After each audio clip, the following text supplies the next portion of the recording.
వివాహేతర సంబంధాన్ని నేరంగా చూడాల్సిన అవసరం లేదని, అది నైతికతకు సంబంధించిన అంశమంటూ గతంలో సుప్రీంకోర్టు చేసిన వ్యాఖ్యలను ఉదహరిస్తూ ఓ వ్యక్తి భార్య ప్రియుడికి ఢిల్లీ హైకోర్టు విముక్తి కలిగించింది.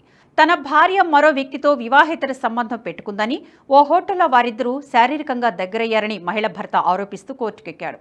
ఈ కేసులో ప్రియుడిని విడిచిపెట్టేసింది మెజిస్ట్రేట్ కోర్టు. దీంతో బాధిత భర్త సెషన్స్ కోర్టును ఆశ్రయించాడు. వాదనలు విన్న కోర్టు ప్రియుడికి సమన్లు పంపింది. దీనిని అతడు ఢిల్లీ హైకోర్టులో సవాల్ చేశాడు. అక్కడ కూడా అతడికి అనుకూలంగానే తీర్పు వచ్చింది.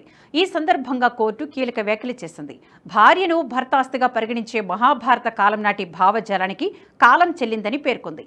వివాహేతర సంబంధం నేరమంటూ ఐపీసీ 497 సెక్షన్ ఇచ్చిన నిర్వచనం రాజ్యాంగబద్ధం కాదని సుప్రీంకోర్టు గతంలో ఇచ్చిన తీర్పును ఈ సందర్భంగా ఉటంకించారు ఢిల్లీ హైకోర్టు న్యాయమూర్తి జస్టిస్ నీనా బన్సల్ కృష్ణ. వివాహేతర సంబంధం నైతికతకు సంబంధించిన అంశమని, దానిని నేరంగా చూడడం సరికాదని స్పష్టం చేస్తూ భార్య ప్రియుడికి ఈ కేసు నుంచి విముక్తి కల్పించారు.